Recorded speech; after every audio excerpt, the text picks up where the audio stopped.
ஆனால் நேற்று வெள்ளை அறிக்கை என்ன உங்கள் பேர்லேயும் 1,29,000 என் பேர்லேயும் 1,29,000. நான் ஒரு 20 வருஷம் முன்னாடி ஆட்டோ ஓட்டிட்டு இருக்கும்போது 25-30 வருஷம் முன்னாடி ஆட்டோ ஓட்டும் போது என் மேலே 30,000 கடன் கடன் வச்சிட்டாங்க. அப்போவே 30,000 இருந்தது. ஆமாம், இப்போ 1,29,000. எனக்கு பெருமையாகுது.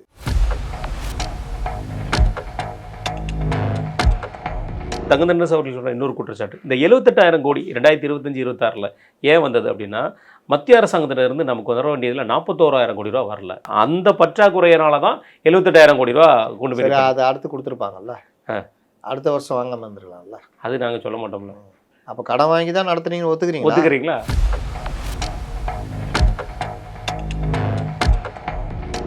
அவர் அண்ணாமலை அவர்கள் போட்டிருந்த ட்விட்டரில் சொல்லியிருந்தது வார்த்தை, நீட் தேர்வுக்கு வர்ற குழந்தைகளை நீங்கள் வந்து நிறைய அதிகாரிகள் மூலமாக இவ்வளோ மன அழுத்தம் கொடுக்குறத எப்படி ஏற்றுக்கிட முடியும் அப்படிங்கிற ஒரு வார்த்தையை சொல்லியிருந்தாரு. உள்ளாடையை காட்டு, அது வச்சிருக்கியா இது வச்சிருக்கியான்னு நீ பண்ணலையா மன உளைச்சல்? என்னென்ன மன உளைச்சல் பண்ணுறீங்க அதை தான் அவர் சுட்டி காமிக்கிறாரு. அதில் தான் தப்பு இருக்குது, சரி பண்ண. அதுக்கு பாஜகட்டிருந்து வந்த எதிர்ப்பு குரல் எப்படி பார்க்குறீங்க? அதான் சொல்கிறேன், அவர் நீட் வேணாம் நான் சொன்னாருன்றேன்.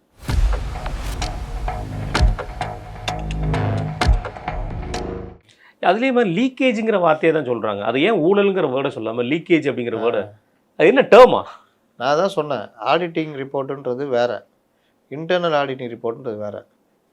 அப்போ இவர்கள் நீங்கள் திட்டமிட்ட நஷ்டத்தை ஏற்படுத்தியிருக்கீங்க, கூடுதல் செலவு உருவாக்கியிருக்கீங்க, பொய் கணக்கு எழுதியிருக்கீங்க அப்படின்னு குற்றம் சாட்டுறது தான் இன்டர்னல் ஆடிட்டிங்.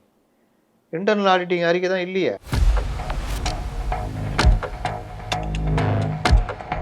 இது எல்லாத்தையும் அடித்து வழக்கை போட்டு, வழக்கை நீங்கள் ஊழல் 13(1)(b)யில் நீங்கள் பண்ணீங்கன்னா இடி பார்த்துக்கோ மீதியை. இவ்வளோ அளவுக்கு சீரழித்து வச்சுருக்காங்க, எங்கெங்கெல்லாம் சீரழித்து வச்சுருக்காங்கன்னு பண்ணீங்கன்னா ஓகே. இல்லைன்னா அவர்களுக்கு கவலையே பட மாட்டாங்க, சட்டசபையில் வச்சு செய்ய போகிறாங்க பாருங்கள்.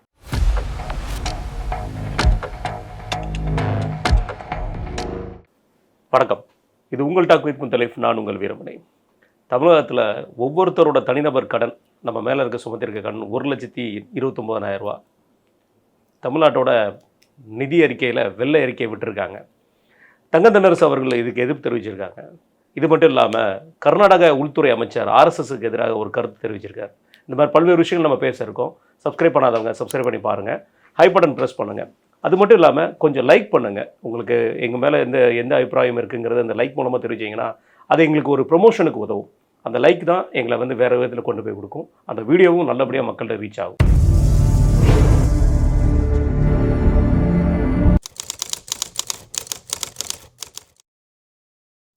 அண்ணா வணக்கண்ணா. வணக்கம். ஆனால் நேற்று வெள்ளை அறிக்கை என்ன உங்கள் பேர்லேயும் 1,29,000 என் பேர்லேயும் 1,29,000.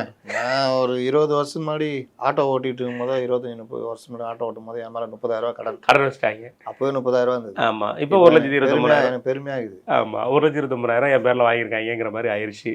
அந்த வெள்ளை அறிக்கையில் வந்து பல விஷயங்கள் பேசப்பட்டாலும் ஒரு விஷயம் என்னென்னா, அவருக்குமே தமிழில் இவ்வளோ பிரச்சனை இருக்குமாங்கிற மாதிரி அவரோட தமிழ் வார்த்தைகளில் வந்து பயங்கர பிரச்சனை. கல்வி தந்தைக்கே தமிழில் பிரச்சனை.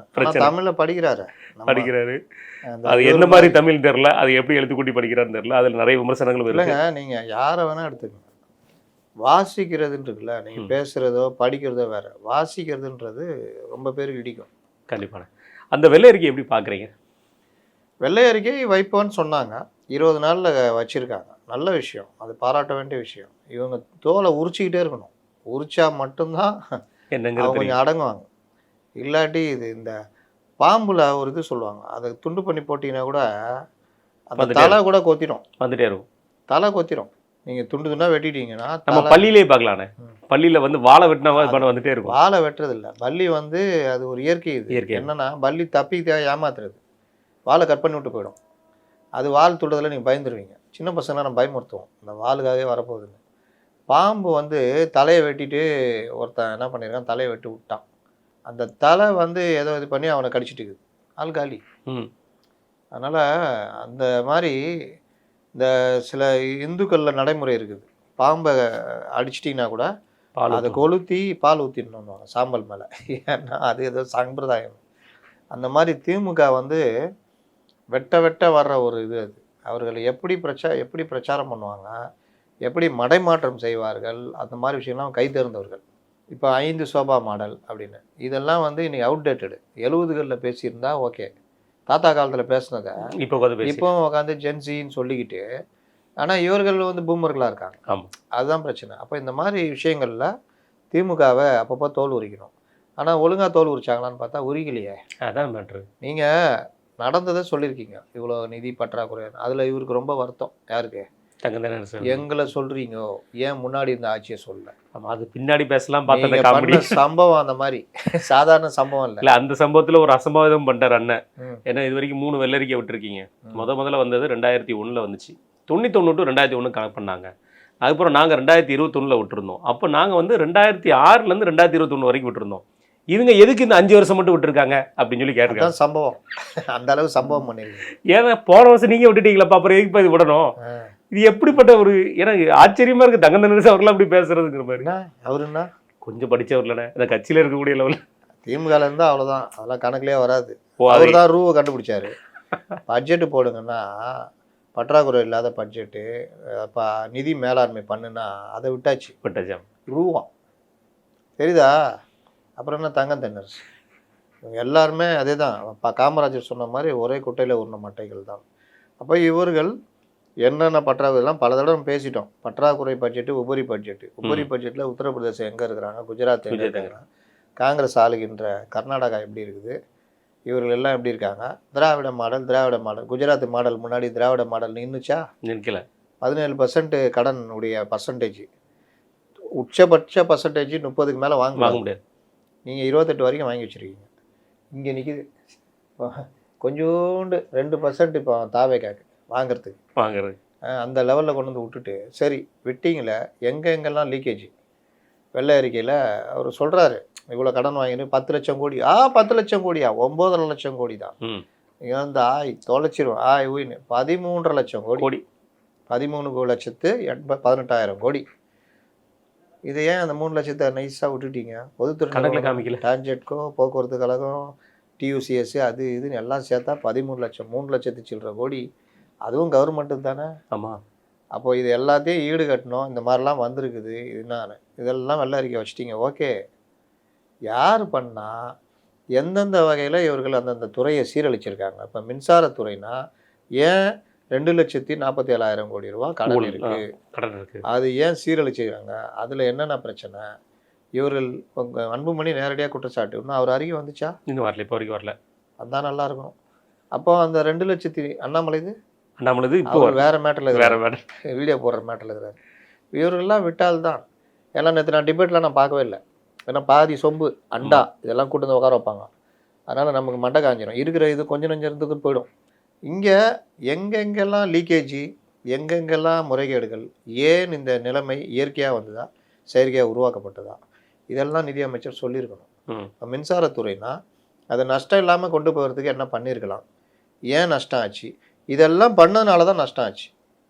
இதில் ஒருபடி மேலே போய் திட்டங்களுக்கு தேவையான ஒரு வருமானம் எங்கே கடன் வாங்கினாங்களோ அதெல்லாம் சரியான முறையில் செயல்படுத்தியிருக்காங்கன்னு வார்த்தையும் வேற போடுறாங்க. அந்த வார்த்தையை வேற போடும். அப்போ எங்கப்பா மிஸ்டேக் இருக்குன்னு பார்த்தா நீங்களே அவங்களுக்கு இது இவர்கள் வந்து பல விஷயங்கள்ல பயந்துக்கிட்டு பல விஷயங்களை இது எனக்கு தெரிஞ்சு அதிகாரிகள் எழுதி கொடுத்து அப்படியே படிச்சிட்டாரா என்னங்கிறது தெரியல. இருக்கும், அதுவும் இருக்கும். அதுதான் சொல்கிறேன், திரும்ப திரும்ப அதிகாரிகளை நம்பாதீங்க, கொஞ்சம் இறங்குங்க, இன்னும் கொஞ்சம் பேரை இது பண்ணுங்க அப்படின்னு. அப்போ 2 விஷயம் சொல்லணும். ஒன்று, தப்பு நடந்திருக்கு, எங்கே நடந்துச்சு. இப்போ மின்சாரத்துறைனா யூனிட் மின்சாரம் இத்தனை, ஒரு யூனிட்டுக்கு இவ்வளோ ரூபா கொடுத்து வாங்கியிருக்காங்க, இத்தனை ஜிகாவாட்டோ இல்லை கிலோ வாட்டோ ஏதோ, அதுக்கு இவ்வளோ நஷ்டம், இவ்வளோ வாங்கியிருக்கக்கூடாது இவ்வளோ செலவில், அதனால இவ்வளோ நஷ்டம். நிலக்கரியில் இந்த தன்மையை தாண்டி இன்டர்னல் ஆடிட்டிங் தான், ஆடிட்டிங் அறிக்கை தான் நீங்கள் வச்சுருக்கீங்க. இன்டர்னல் ஆடிட்டிங் அறிக்கை வைக்கல. இன்டர்னல் ஆடிட்டிங் அறிக்கை வச்சா தான் யார் தப்பு பண்ணான்னு தெரிஞ்சிருக்கும். சரி, இப்போவும் ஒன்றும் கெட்டு போகல, நல்லா ரெடி ஆகிக்கிங்க, சட்டசபைக்கு வந்து தலையை கொடுப்பாங்க. ஆமாம், அங்கே வச்சு அடிங்க, எங்கெங்கே தப்பு நடந்திருக்குன்றத சொல்லுங்கள்.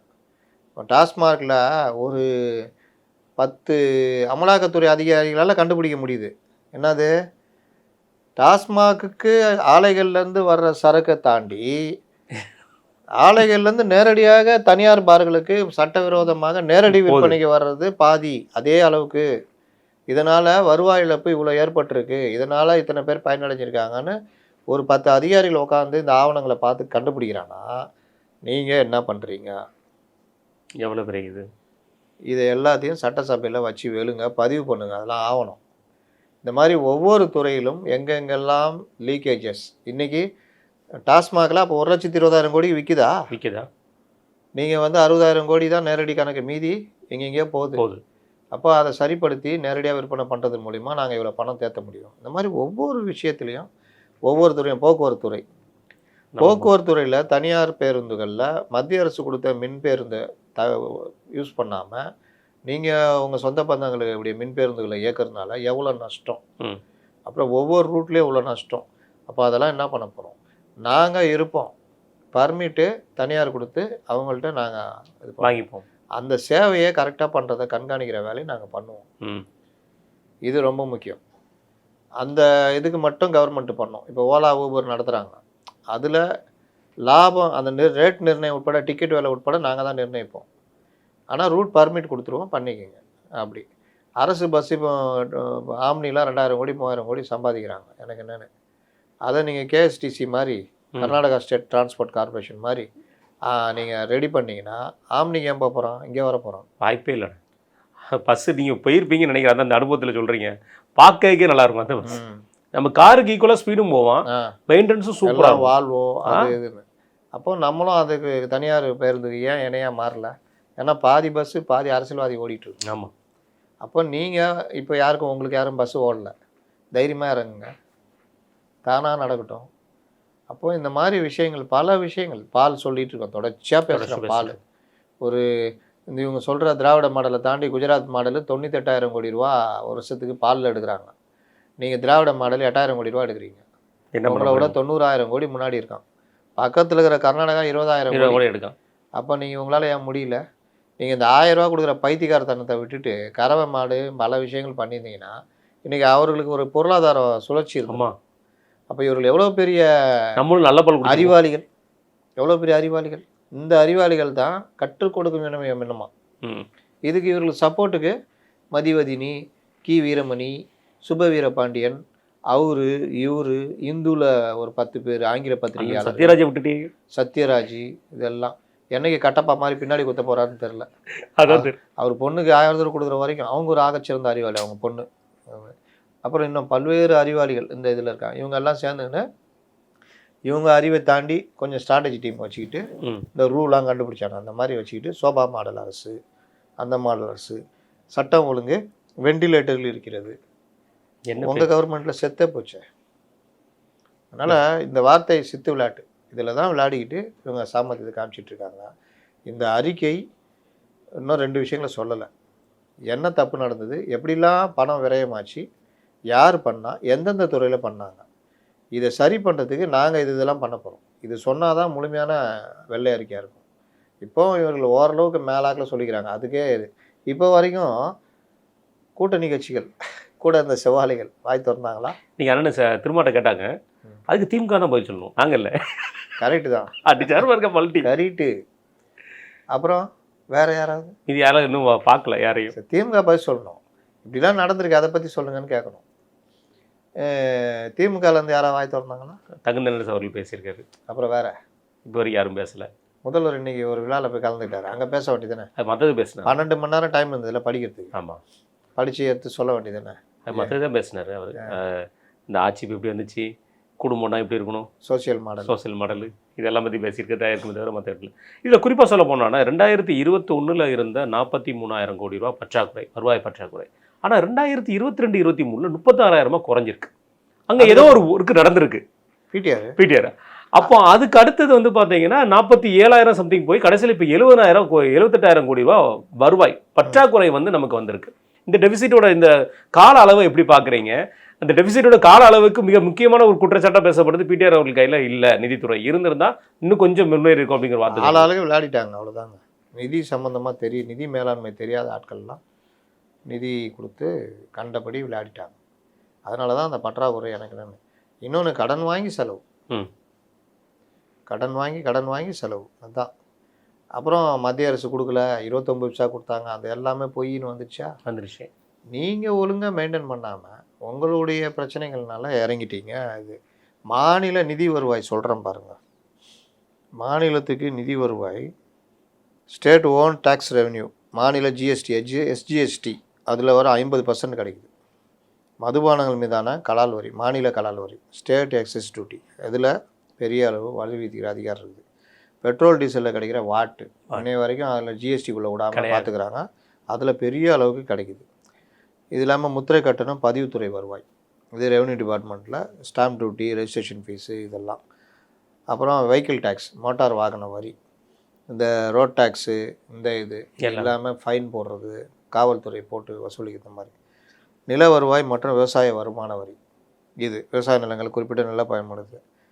மத்திய அரசுக்கிட்டேருந்து நில பகிர்வு, அதாவது நிதி பகிர்வு, ஜிஎஸ்டி இதில் வந்து ஜிஎஸ்டி, வருமான வரி, கார்ப்பரேட் வரி, இதில் வந்து ஒரு குறிப்பிட்ட இது பிரித்து கொடுப்பாங்க. 50% எஸ்ஜிஎஸ்டி வந்துடும். மீதி இருக்கிற 50%ல் ஒரு ஈவுத்தொகை மாதிரி கொடுப்பாங்க. அதில் தான் கொஞ்சம் மாநிலங்களுக்கு, சின்ன மாநிலங்களுக்கு அஸ்ஸாம் மற்றது கொஞ்சம் ஜாஸ்தியும் உங்களுக்கு கொஞ்சம் இதுன்னு, இதை தான் இவங்க உட்காந்துன்னு கத்துறது. ஒரு வீட்டில் ஒரு குழந்தை சவலை பிள்ளையா இருக்குன்னா அதை கொஞ்சம் நல்லா எக்ஸ்ட்ரா கவனிப்பாங்க. கண்டிப்பாக அது தப்புன்றது இது ஒன்று. அப்போது நிதி ஆணையத்துடைய ஃபினான்ஸ் கமிஷன் பரிந்துரைப்படி மத்திய வரி வருவாயில் ஒரு குறிப்பிட்ட விழுக்காடு, தற்போது 41%, அனைத்து மாநிலங்களும் குறிப்பிட்ட தகுதிகளின் அடிப்படையில் பிரித்து வழங்கப்படுகிறது.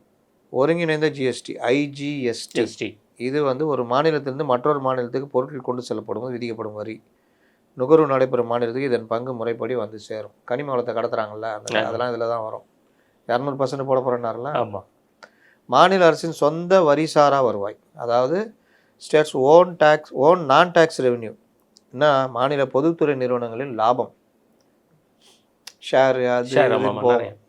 மாநில அரசு நடத்தும் போக்குவரத்து கழகங்கள், மின்சார வாரியம், ஆவின், இந்த கூட்டுறவு அமைப்புகள் மற்றும் கனிம நிறுவனங்கள், டான்சம், டாமின், இதெல்லாம் ஈட்டுகிற லாபம் எங்கே ஈட்டுச்சு?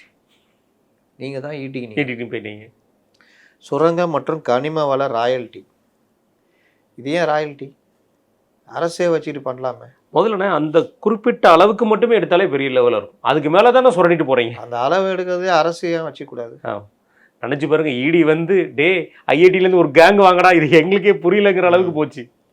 மைன்ஸ் மினரல் ராயல்ட்டி, மாநில எல்லைக்குள் இருக்கும் மணல், குவாரி கற்கள், கிரானைட் மற்றும் இதர தாதுக்களை வெட்டி எடுப்பதற்கான நிறுவனங்கள் அரசுக்கு செலுத்தும் கட்டணம். பயன்பாட்டு கட்டணங்கள் மற்றும் அபராதங்கள், அரசு மருத்துவமனைகள், அரசு பள்ளி கல்லூரிகளில் நில அளவை சர்வே போன்ற சேவைகளுக்கான கட்டணங்கள் மற்றும் போக்குவரத்து விதிமீறல், சுற்றுச்சூழல் விதிமீறலுக்கான அபராதங்கள், இதெல்லாம் பொதுமக்கள்கிட்ட வந்து அள்ளி குவிக்கிறாங்க. கேள்வியே கிடையாது. ஹெல்மெட்டு, அது. மத்திய அரசின் மானியங்கள், மத்திய அரசு மானியம் குறிப்பிட்ட தேவைகளை வழங்கும் நலத்திட்டங்களுக்கான நிதியுதவி, இப்போ கல்வி, சுகாதாரம், ஊரக வளர்ச்சி, 100 நாள் வேலைவாய்ப்பு திட்டம், அப்படி இல்லாமல் நிர்பயா, ஆதி திராவிடர், இதுன்னு ஒவ்வொரு இதுக்குமே வரும். எல்லாமே நீங்கள் ரிட்டர்ன் தானே அனுப்புறீங்க. அது நிர்பயா ஃபண்டு வேலை செய்யல, ஆதி திராவிடர் தூக்கி வேற கமிஷன் ஆஃபீஸ் ஒரு பில்டிங் கட்டணும். வருவாய் பற்றாக்குறை மானியம், வரி பகிர்வுக்கு பிறகும் நிதி நெருக்கடியில் இருக்கும் குறிப்பிட்ட மாநிலங்களுக்கு நிதி ஆணைய பரிந்துரைப்படி வழங்கப்படும் சிறப்பு மானியம், அதுவும் கிடைக்கும். பேரிடர் மேலாண்மை நிதி, புயல் வெள்ளத்துக்கு கொடுத்துறது. மாநில அரசுகள் தங்களின் நிதி தேவையை சமாளிக்க ரிசர்வ் வங்கி மூலமும் திறந்த வெளி சந்தையிலும், அதாவது ஓப்பன் மார்க்கெட் பாரோயிங்ஸ், கடன் வாங்கலாம். ஆனால் இந்திய அரசு சட்டம் 293/3 படி மத்திய அரசின் அனுமதி பெற்றே மாநிலங்கள் கடன் வாங்க முடியும்.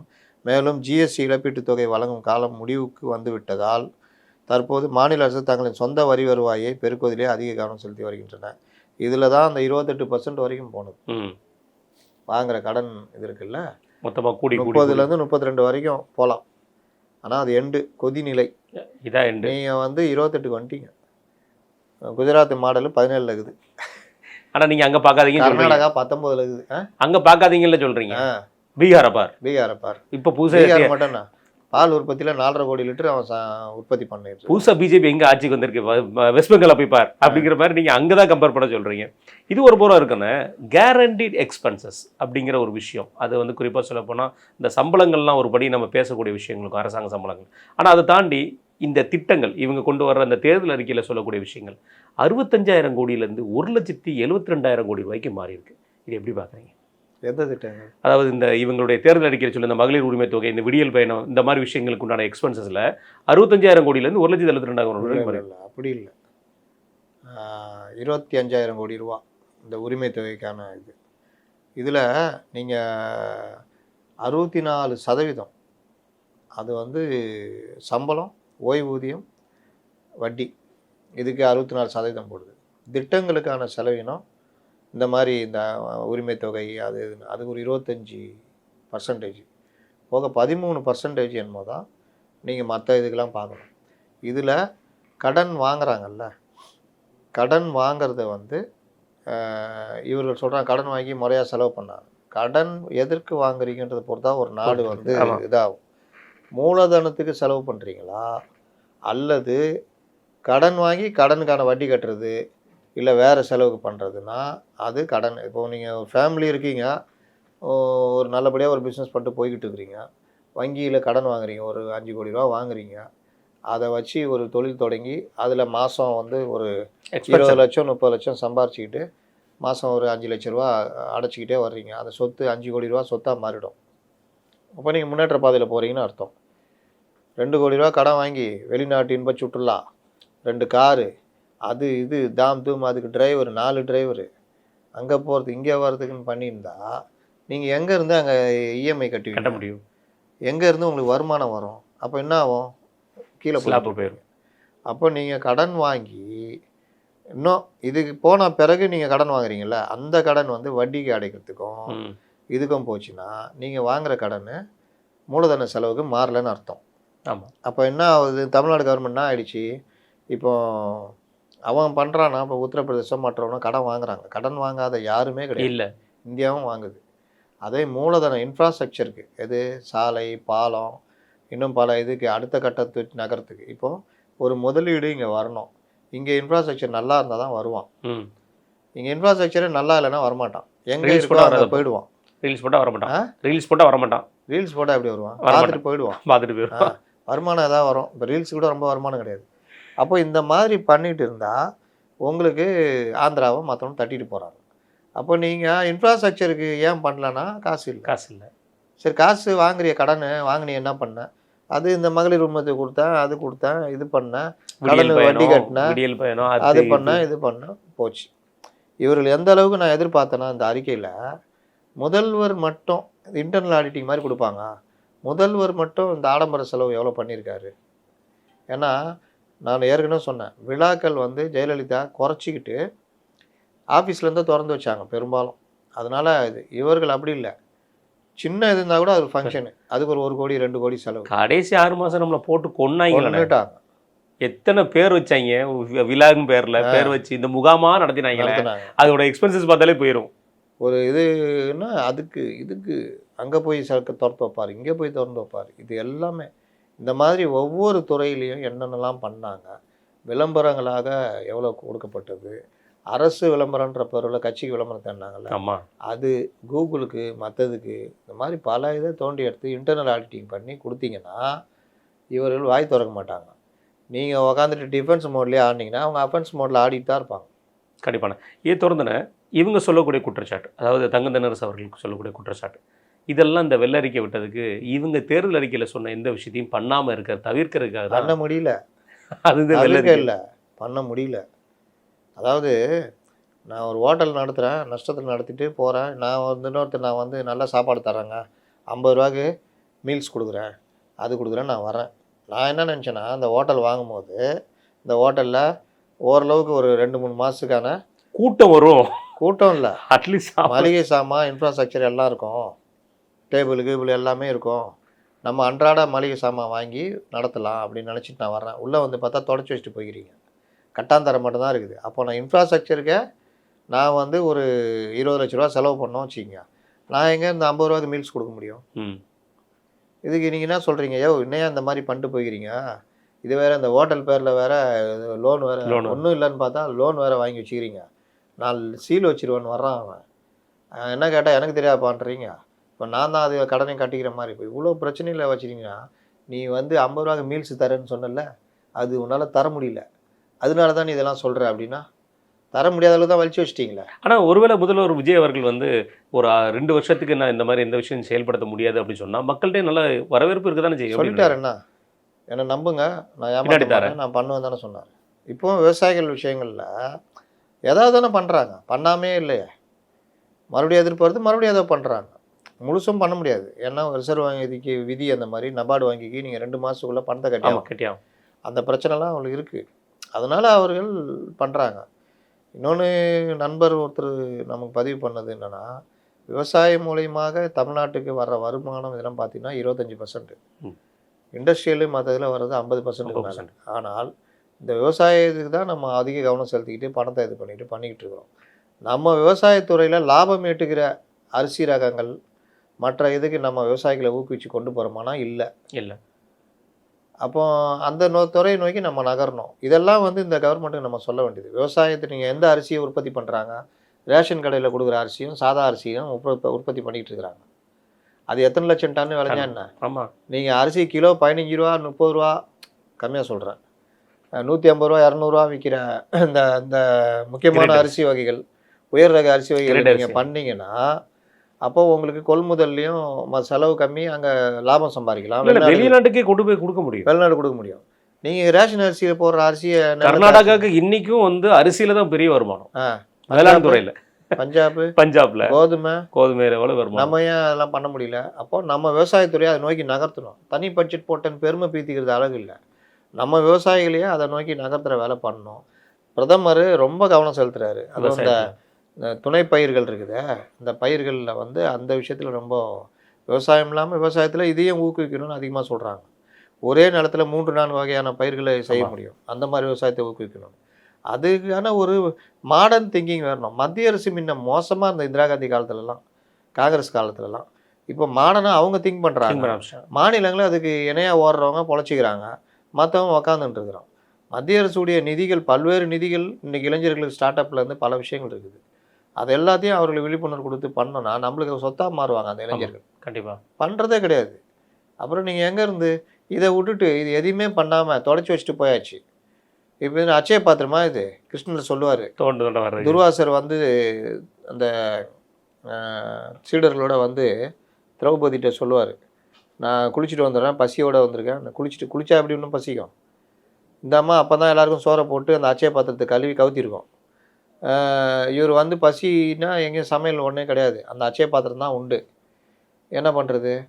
அவர் சாபம் விட்டார்னா முடிஞ்சுது. அவர் எதை பற்றியும் கவலைப்பட மாட்டார். பிடி சாபம் அப்படின்னு கொடுத்துருவார்.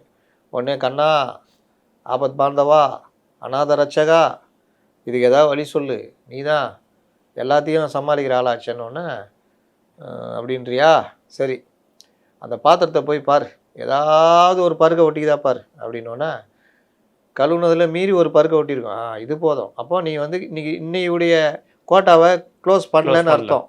அதனால் இப்போ மறுபடியும் நீ பண்ணு கிடைக்கும். உடனே அச்சய பாத்திரத்தை வச்சு பல்வேறு அது எடுக்க வந்துக்கிட்டே இருக்கும். எது கேட்குறமோ அது கொடுக்கும். அதை வச்சு அறுசுவை உணவு படித்து அவர் ரொம்ப மனசு மகிழ்ந்து இது பண்ணி நன்றாக இருப்பீர்கள்னு அவர் வாழ்த்திட்டு போயிடுவார்.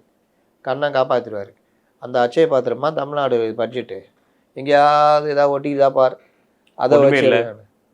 ரெண்டாவது அவர் சொன்ன தங்கதண்டஸ் அவர்கள் சொன்ன இன்னொரு குற்றச்சாட்டு, இந்த 78,000 கோடி 2025-26 ஏன் வந்தது அப்படின்னா, மத்திய அரசாங்கத்திலிருந்து நமக்கு வர வேண்டியதில் 41,000 கோடி ரூபா வரல.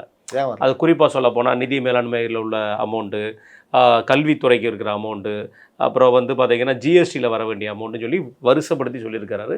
அதில் 41,000 கோடி ரூபா நமக்கு வரல. அந்த பற்றாக்குறையினால தான் 78,000 கோடி ரூபா கொண்டு போய் அதை அடுத்து கொடுத்துருப்பாங்கல்ல, அடுத்த வருஷம் வாங்காமல் வந்துருக்கலாம்ல. அது நாங்கள் சொல்ல மாட்டோம்ல. அப்போ கடன் வாங்கி தான் நடத்துனீங்கன்னு ஒத்துக்கிறீங்களா?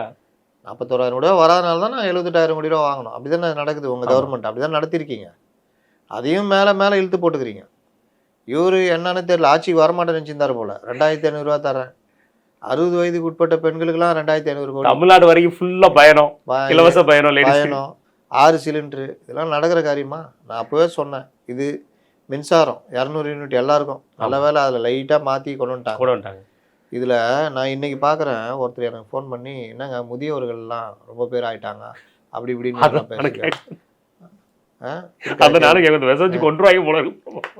அப்படி எங்கேயோ சொன்னாரா? எங்கேயும் சொல்லலை. ஆனால் இதை கிளப்பி விட்டு ஒரு ஆங்கில இது அவங்க திருந்திட்டாங்க, நாதஸ் திருந்திட்டான், தாவேக்காக சப்போர்ட் பண்ணுறான்னு பார்த்தா நாதஸ் வேலையை காமிச்சிட்டான். ஆமாண்ணா, இவர் நம்ம ஆக்சுவலாக இவர் வெள்ளரிக்கை விடும்போது அந்த வார்த்தையை விட்டுருந்தார். அவர் இளைஞர்களோட சதவீதம் குறைஞ்சிட்டு வருது, முதியோர்களோட சதவீதம் கூட்டிகிட்டே வருது, 31% கூட்டிகிட்டு வருதுங்கிற வார்த்தையை விட்டுருந்தாரு. ஆக்சுவலாக அறிக்கையில் இருந்துச்சுன்னு வச்சுக்கோங்களேன். அந்த அறிக்கையில் இருந்தது. அதை தான் எல்லாருமே பெருசாக பேசப்படும். முதியோர்கள் தான் அதிகமாகறாங்கன்னு சொல்லிட்டு அது ஒரு பேச்சு அடிபட்டு இவ எதிர்கட்சி அதை ஒரு மேட்ரு பெருசாகி அது செய்தியாக்கி ஏதோ அவங்கள விஷம் வச்சு கொள்கிற மாதிரி இது பண்ணி இன்றைக்கி அந்த பத்திரிகையும் அந்த மாதிரி போட்டிருக்குது. ஆனால் அதிகாரி அவர்கள் சித்திக் அவர் சொன்ன ஒரு விஷயம், இது மேட் டிசாஸ்டர் அப்படிங்கிற ஒரு வார்த்தையை சொல்லியிருக்கிறாரு. அது ஒரு புறம் இருக்கும்போது இன்னொரு பக்கம் இவங்க கடன் அனுமதி பெற்று தான் வாங்கியிருக்காங்க, கடன் வாங்கியும் நல்ல நல்ல திட்டங்களை நிறைவேற்றியிருக்காங்க அப்படிங்கிற ஒரு வார்த்தையை சொல்லியிருக்காரு. எப்படி பார்க்குறீங்க? எந்த திட்டங்கள்னு சொல்லணும்ல சேர்த்து, அது சொல்லாமல் விட்டுருக்காரு. நீங்கள் ஆனால் மேட் டிசாஸ்டர்னு சொல்லியிருக்காரு. இதே ஆட்கள் தான் கடனை வந்து வாங்கி மூலதன செலவு செய்யாமல் செலவினங்களுக்கான இதாக மாற்றிருக்காங்கன்னு இதே அறிக்கையில் தான் சொல்கிறாங்க. அதுதான் அப்போ முரண்பாடு தானே. முரண்பாடு.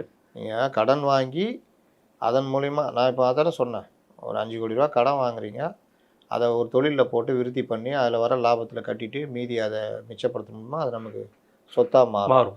கடன் வாங்கி வட்டிக்கு கடன் கொடுக்கறது சில பேர் செய்வாங்கல்ல, இங்கே லோன் வாங்கியிருப்பான், ஆமாம், இதுக்கு வட்டி கட்டுறதுக்கு இது கட்டுறதுக்கு பக்கத்தில் இன்னொருத்திட்ட கடை வாங்கி அங்கே கட்டுவான், இவனுக்கு கொடுக்கறதுக்கு அங்கே வாங்கி கட்டுவான், இப்படியே சுற்றி ரொட்டேஷன் பண்ணிகிட்டு இருப்பான். அந்த வேலையை தானே இந்த கவர்மெண்ட் பண்ணியிருந்தது. மூலதன செலவாக பண்ணுறதுனா பட்ஜெட்டில் உபரி பட்ஜெட்டு அது போக வாங்குகிற கடனை மூலதன செலவாக பண்ணுறதுல பெஸ்ட்டு யாருன்னா இன்றைக்கி உத்தரப்பிரதேசம். அவங்க வந்து சாலைகள், பாலங்கள், மற்ற விஷயங்கள். தமிழ்நாடு அந்த மாதிரி பண்ணலன்னு சொல்கிறாங்க. அப்புறம் நீங்கள் என்ன ஊட்டிகிட்டு இருக்கிறீங்க? அதுலேயே மாதிரி லீக்கேஜுங்கிற வார்த்தையை தான் சொல்கிறாங்க. அது ஏன் ஊழலுங்கிற வேர்டை சொல்லாமல் லீக்கேஜ் அப்படிங்கிற வேர்டு, அது என்ன டேர்மா?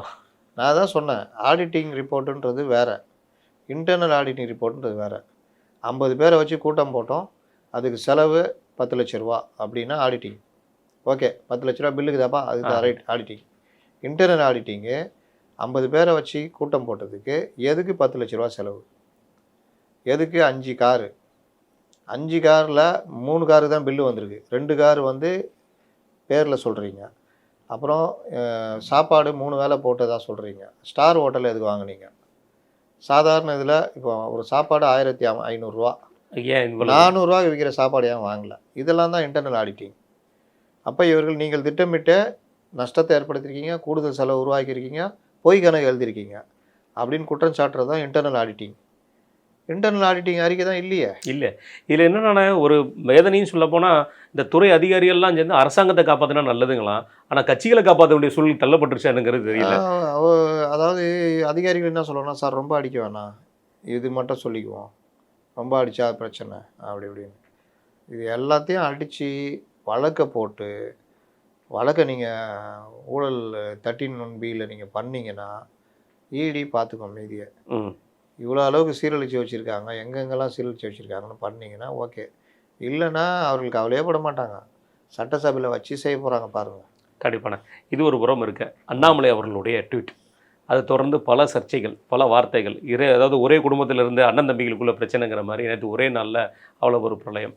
அவர் அண்ணாமலை அவர்கள் போட்டிருந்த ட்விட்டில் சொல்லியிருந்தது வார்த்தை, நீட் தேர்வுக்கு வர்ற குழந்தைகளை நீங்கள் வந்து நிறைய அதிகாரிகள் மூலமாக இவ்வளோ மன அழுத்தம் கொடுக்குறத எப்படி ஏற்றுக்கிட முடியும் அப்படிங்கிற ஒரு வார்த்தையை சொல்லியிருந்தாரு.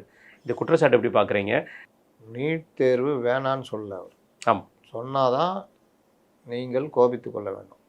நீட் தேர்வில் இருக்கிற நடைமுறை விஷயங்களை தானே அவர் கண்டிக்கிறாரு. அது சரி பண்ணிட்டு போங்க. நான் பண்ணலையா? நீங்கள் ஒரு தேர்வு வரும்பொழுது குறைந்தபட்சம் நீங்கள் படிப்பு நாள் நைட்டே நிப்பாட்டினோன்றாங்க, நிம்மதியாக தூங்கணுன்றாங்க, 8 மணி நேரம் நீங்கள் தூங்கி எந்திக்கணும், நைட்டு நல்ல அதாவது மிதமான உணவு சாப்பிட்ணும், காலையில் லைட் டிஃபன் சாப்பிட்ணும், ஆடைகள் ஒரு தளர்வான ஆடைகள், அதெல்லாம் கடைசி நேரத்தில் படிக்கக்கூடாது, உங்கள் மைண்டை ஃப்ரீயாக வச்சுக்கணும். இந்த மாதிரி பல விஷயங்கள் சொல்கிறாங்க ஒரு தேர்வு எழுதுறது. நீ அங்கே வந்துட்டு ட்ரெஸ்ஸை கழட்டு, உள்ளாடையை காட்டு, அது வச்சிருக்கியா இது வச்சிருக்கியான்னு நீ பண்ணலையா? மன உளைச்சல் என்னென்ன மன உளைச்சல் பண்ணுறீங்க அதை தான் அவர் சுட்டி காமிக்கிறாரு. அதில் தான் தப்பு இருக்குது, சரி பண்ண. அதுக்கு பாஜக இருந்து வந்த எதிர்ப்பு குரல் எப்படி பார்க்குறீங்க? அதான் சொல்கிறேன், அவர் நீட் வேணாம் நான் சொன்னாருன்றேன். கர்நாடகாவோட உள்துறை அமைச்சர் மல்லிகார்ஜுன கார்கே அவர்களுடைய மகன் பிரவீன் கார்கே நேற்று வந்து ஆர்எஸ்எஸ்க்கு எதிராக ஒரு கருத்தை சொல்லியிருக்காரு. அது என்ன சொல்லியிருக்காருன்னா, ஆர்எஸ்எஸ் 100 வருஷம் கடந்திருக்கு, வாழ்த்துக்கள், ஆனால் ஏன் இப்போ வரைக்கும் ரிஜிஸ்டர் பண்ணல அப்படிங்கிற ஒரு வார்த்தையை சொல்லியிருக்காரு. ஆர்எஸ்எஸோட தலைவர் மோகன் பகவத் உடனடியாக பதில் கொடுத்துருக்காரு. நாங்கள் ரிஜிஸ்டர் பண்ணக்கூடிய இதில் கிடையாது, நாங்கள் ஒரு சமூக சேவை இயக்கம் தான், எங்களுக்கு ரிஜிஸ்டர் பண்ண வேண்டிய அவசியம் கிடையாது அப்படிங்கிற ஒரு வார்த்தையும் சொல்லியிருந்திருக்காரு. ஏன் மல்லிகார்ஜுன கார்கேக்கு ஆர்எஸ்எஸ் மேலே வந்து அவரோட மகனுக்கு இந்த கேள்வியை வந்து எழுப்ப வேண்டிய காரணம் இருக்கும்? எப்படி பார்க்குறீங்க இந்த கேள்வி? ஆர்எஸ்எஸ் ரிஜிஸ்டர் பண்ணி அதன் மூலிமா ஏதாவது உள் விவகாரங்களை தோண்டி எடுக்கணும், ஏதாவது இருக்கும். இன்னொன்று பேசுறதுக்கு வேறு மேட்ரு இருந்திருக்காது. வாழ்த்தும் சொல்லணும், 100 வருஷம் கடந்துட்டாங்க, இதை ஒரு பிட்டியும் போட்டு வைப்போம்னு சொல்லிட்டு பண்ணியிருக்கலாம். ஆனால் வந்து அது ஒரு அது சம்மந்தப்பட்ட கல்லூரியிலேருந்து கட்சி சொல்லப்போனால் பிஜேபி எல்லாமே வந்து ரிஜிஸ்டர் பண்ணி தான் இருக்குது. ஆர்எஸ்எஸ் குறிக்கிட்டு சொல்ல வேண்டிய அவசியம் என்ன இருக்கும்? ஆர்எஸ்எஸ் தானே எல்லாத்தையும் இயக்கிறது பிரதானம் இது. அதனால் இவர்கள் ஆர்எஸ்எஸ் தான் இவ்வளோத்துக்கு காரணம், இவ்வளோத்துக்கும் காரணம் ஆர்எஸ்எஸ் தான் அப்படின்றாங்க. இன்றைக்கி அந்த ஆர்எஸ்எஸ் உடைய பின்னணியில் நடக்கிற கவர்மெண்ட்டு தான் வெளியுறவுத்துறையிலேருந்து பல்வேறு விவகாரங்களில் போகிறாங்க. தனிநபர் ஊழல் இருக்கா? கார்பரேட்டுகளை தூக்கி பிடிக்கிறாங்க, அது வந்து வேறு, அது பேச வேண்டிய சப்ஜெக்ட், அது வேறு. ஆனால் ஒவ்வொரு அமைச்சரும் இவ்வளோ ஊழல் பண்ணி பணம் சேர்த்து வச்சுருக்காங்க, எங்கேயாவது வந்துச்சா? மோடி வந்து 5000 கோடி ரூபா சொத்து சேர்த்து வச்சுருக்காருன்னு தான் இருக்குதா? எங்கேயுமே இல்லை. மோடி வெளிநாடு போகிறதெல்லாம் கிண்டல் பண்ணிங்க. மோடி போகிற வெளிநாடு பயணங்கள் எல்லாமே லாபகரமான பயணங்களாக மாறிக்கிட்டு இருக்குது. அப்போ நீங்கள் அதை என்ன பின்னணியில் இருக்குது யார்? ஆர்எஸ்எஸ் தானே. ஆர்எஸ்எஸில் இருக்க சில பேர் சரியில்லைன்றது எல்லா இயக்கத்துலேயும் தான் இருக்குது. கம்யூனிஸ்ட் கட்சியில் யோகியர்கள் இருக்காங்களா? கம்யூனிஸ்ட் கட்சி யோகியமான இயக்கம். கம்யூனிஸ்ட் கட்சியில் இருக்கிறவர்கள் யோகியர்களாக இருக்கார்களா? நாம் பார்த்து பலரும் இல்லை. மிக பலரும் நல்லவர்களாக இருக்காங்க, யோகியர்களாக இருக்காங்க, இது இருக்காங்க. எல்லா கட்சியிலையும் அப்படி தான். ஆர்எஸ்எஸ் இயக்கத்துலேயும் அப்படி தான். நான் பார்த்த பல அருமையான மனிதர்கள் ஆர்எஸ்எஸில் இருக்காங்க. ஆர்எஸ்எஸ் உடைய இதுன்னு சொல்லிக்கிட்டு மாற்று மதத்தினரை துவேஷமாக பார்க்கிறவர்களும் இருக்காங்க. மாற்று மதத்தை மட்டும் இல்லை, சொந்த மதத்திலே இருக்கிறவங்கள ஜாதி அடிப்படையில் பார்க்குறவங்களாம் ஆர்எஸ்எஸில் இருக்க தான் செய்கிறாங்க. அதனால் எல்லா இயக்கத்துலேயுமே கலந்து தான் இருக்கும். தனி மனிதனோட சம்மந்தப்பட்டது. அவர்களே சரி பண்ணணும். சரி பண்ணலன்னா அவர்களுடைய பலனை அவர்கள் அனுபவிப்பார்கள். எல்லா மதத்துலேயும் அது இருக்குது. கண்டிப்பாக. மிக நன்றி.